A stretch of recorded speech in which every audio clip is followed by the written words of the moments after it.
अथवा मृगाशील कभी फिर भी यहाँ पढ़ सकते हैं चारु चरण ये पर कहाँ। आ सकती है वार वार माँ जानकी, कुल देवी सी मिली मुझे हाँ जानकी। भद्रे भले नहीं मुझे आह्लाद वे, मिथिलापुर के राज भोग है याद वे। पेट भरा था किंतु भूख तब भी रही, एक ग्रास में तृप्त न कर दूं तो सही। रूखा सूखा खान पान भी इष्ट है, भाता किसको सदा मिष्ट ही मिष्ट है। तुम सदैव सौभाग्यवती जीती रहो, उभय कुलों की प्रीति सुधा पीती रहो।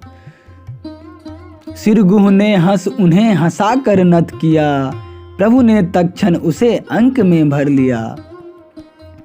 चौंका वह इस वार देख कर राम को, सैबल परिवृत्ति यथा सरो रूह श्याम को। ऐ ये वलकल दृष्टि कहाँ मेरी रही, कौतुक अब तक देख न पाई वह यही।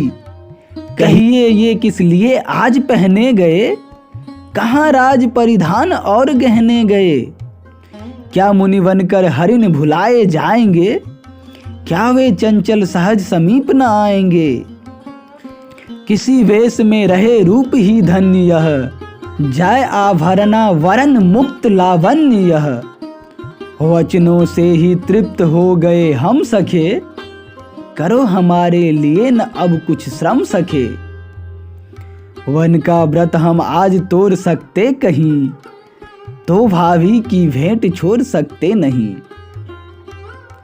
तपस्वियों की विघ्न दूर कर प्रेम से, कुछ दिन हम वनवास करेंगे क्षेम से।